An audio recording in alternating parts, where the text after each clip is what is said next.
Hello everyone. Welcome to Orissa education service. तो हम Orissa education service के लेक्चर सीरीज में जो कंप्लीट कर रहे थे एजुकेशनल कंट्रोल एंड मैनेजमेंट, तो वहाँ पर हम एससीईआरटी के बारे में आज डिस्कस करेंगे। यह हमारा हो जाएगा लेक्चर 18। तो हम एससीईआरटी के बारे में सारी चीज़ें यहाँ पर डिस्कस करेंगे। इसका जो फुल फॉर्म है ये हो जाता है हमारा state council of educational research and trainings.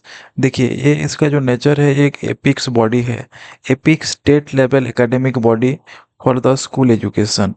State level में एकेडमिक बॉडी में जो स्कूल एजुकेशन है इसका जो एपिक्स बॉडी की तरह काम करता है। इसका जो फंक्शन है, ऑब्जेक्टिव है, इन सारी चीज़ों के ऊपर हम डिस्कस करेंगे तो आपको अच्छी तरीके से इसका जो है पता चल जाएगा। देन हम एस्टेब्लिशमेंट कब हुआ था, ये एक क्वेश्चन हो जाता है कि काफ़ी बच्चे बोलते हैं कि एससीईआरटी का एस्टेब्लिशमेंट कब हुआ था। देखिए, ये तो एक दिन में नहीं हुआ, क्योंकि यहाँ पर जो है एनईपी 1986 में इसके बारे में जिक्र किया गया। देन उसका जो गाइडलाइंस आया, तो ये स्टेट वाइज वेरी करता है कि कब किसका परमिशन हुआ। सारी चीज़ स्टेट में अलग अलग टाइम में इसका जो है एस्टेब्लिशमेंट हुआ है। तो आप अपने स्टेट के हिसाब से जिन स्टेट में आप बिलोंग करते हैं तो आप उसको चेक कर सकते हैं। देन हेडक्वार्टर्स कौन क्या है। हेडक्वार्टर जो है कोई भी स्टेट का स्टेट कैपिटल हो सकता है, और डिपेंड भी कर सकता है कि स्टेट में कैपिटल हो या ना हो। आप उसको भी अपने स्टेट के हिसाब से देख सकते हैं। देन हमारा पेरेंट ऑर्गेनाइजेशन क्या है। देखिए, work in the coordinate with the NCERT at the national levels. ये नेशनल लेवल में जो एनसीईआरटी है उसके साथ कोऑर्डिनेट करके ये काम करता है। हम ऑलरेडी एनसीईआरटी क्या है इसका जो सारी चीज़ें यहाँ हम डिस्कस कर चुके हैं। देन हमारा ऑब्जेक्टिव क्या है, एससीईआरटी का जो मेन ऑब्जेक्टिव है हम यहाँ पर डिस्कस करेंगे।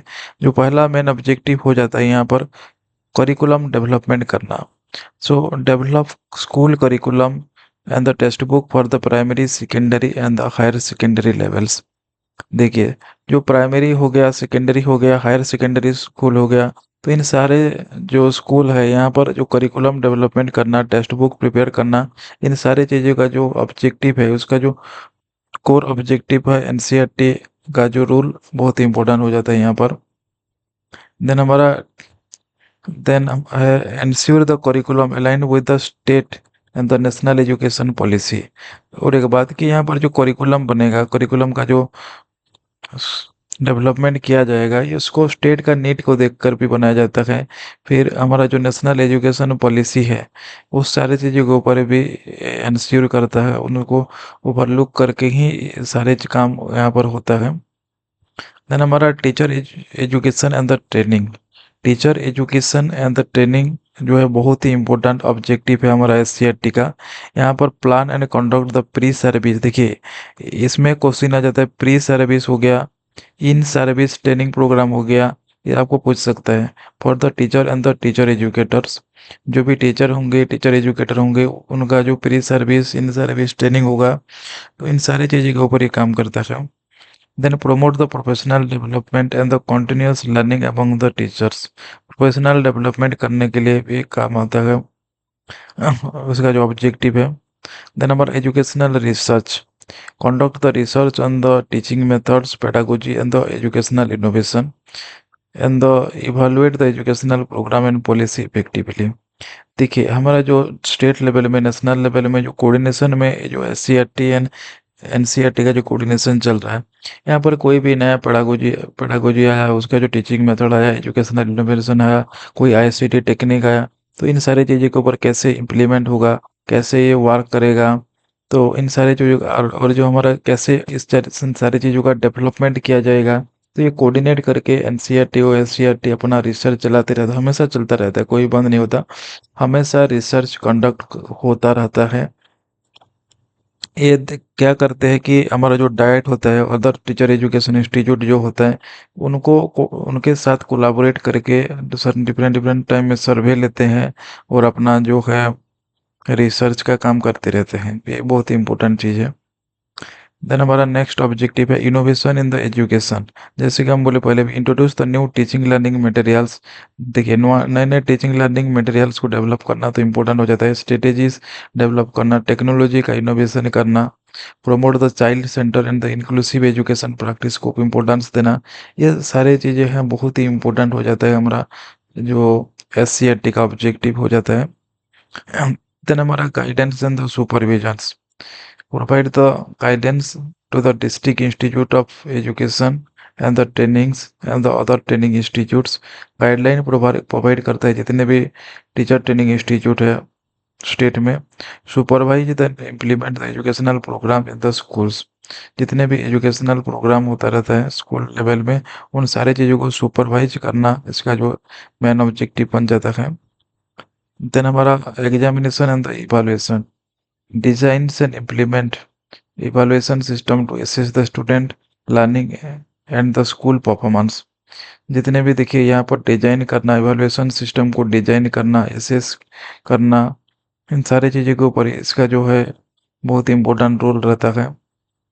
देन हमारा function of the SCRT, main जो फंक्शन है curriculum framework, design the framework consistent with the NCF 2005 and the NEP 2020। अभी के लिए जो हम डिस्कस कर रहे हैं तो करिकुलम जो डेवलप किया जाएगा तो ये FCF को मीट करना चाहिए, NEP 2020 को भी मीट करना चाहिए। टेक्स्ट बुक प्रिपरेशन करना ये बहुत इंपॉर्टेंट फंक्शन हो जाता है। Printing and publishing the state level text book एक for all classes. Teacher training देना, conducting the workshop, seminar, refresher courses, इन सारी चीज़ों के ऊपर ये काम करता है।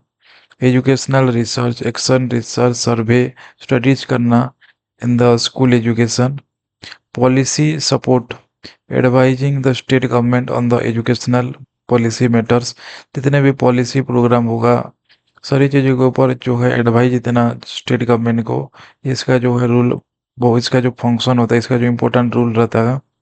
Then innovation practice, pilot innovation teaching methods and learning tools, नए नए इनोवेटिव तरीके ढूंढना, जैसे कि हमारा टीचिंग लर्निंग प्रोसेस को इंक्रीज किया जा सकता है।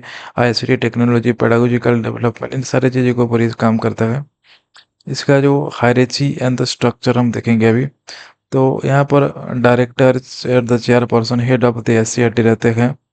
देन हमारा डेप्यूटी एंड असिस्टेंट डायरेक्टर रहते हैं यहाँ पर, manage the curriculum, research, training and the evaluation department में सारी चीज़ों के ऊपर रहते हैं यहाँ पर। Then subject concern specialist in the language, science, mathematics, social science etc। Support staff, हमारा जो administrative and the technical support staff ही रहते हैं। देखिए इतना इम्पोर्टेंट नहीं है इस जानकारी के लिए हम बता रहे हैं, सिर्फ जो हम इम्पोर्टेंट चीज़ है यहाँ पर हम ऑलरेडी डिस्कस कर चुके हैं। देन हमारा रिलेशन किन किन बॉडी के साथ रहता है वो इम्पोर्टेंट हो जाता है। देखिए पहला जो है बॉडी NCRT के साथ इसका जो रिलेशन रहेगा, कैसा कोऑर्डिनेट करेगा। देखिए provide the guidelines on the national curriculum, training and the research. Then हमारा डाइट्स के साथ भी उसका जो है रिलेशन रहता है। Implement the teacher education programme at district levels. Then हमारा स्टेट एजुकेशन डिपार्टमेंट के साथ भी रिलेशन रहता है। Policy making and the administrative control हो जाता है इम्पोर्टेंट। देन हमारा स्कूल के साथ implementation of the curriculum and the textbook. ये देखिए इन सारे जो रिलेशन जो है बहुत इंपॉर्टेंट हो जाता है, पूछ सकता है एग्जाम में भी कि जो इन सर्विस ट्रेनिंग कहाँ पर होता है, NCRT के साथ क्या मतलब कैसे काम करता है ये, इन सारे जो चीज़ों के ऊपर आपको थोड़ा फोकस करना है, आपका जो है नॉलेज बढ़ाना है। देन हमारा जो की पॉइंट्स हम डिस्कस किए, इन सारी चीज़ों के ऊपर थोड़ा हम डिस्कस कर लेंगे। SCRT is the state level NCRT को भी बोला जा सकता है।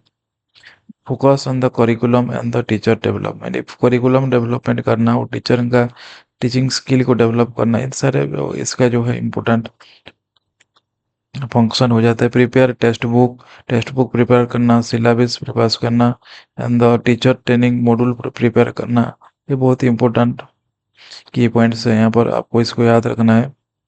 देन हमारा conduct the educational research and the evaluation, play the pivotal role in the implementing the NEP 2020 and inclusive education program। देखिए इस सारे चीज़ों को पर आप अच्छे तरीके से याद रखिएगा तो कैसे भी आपको क्वेश्चन आए तो आपको छूटेगा नहीं। ये बहुत ही ईज़ी है और आपको थोड़ा-सा मेहनत करने से आपको सारी चीज़ें याद रह जाएँगी। तो आज के लेक्चर में इतना ही। आगे कोई दूसरा लेक्चर जो डाइट हो गया, इन सारी चीज़ों के ऊपर हम डिस्कस करेंगे।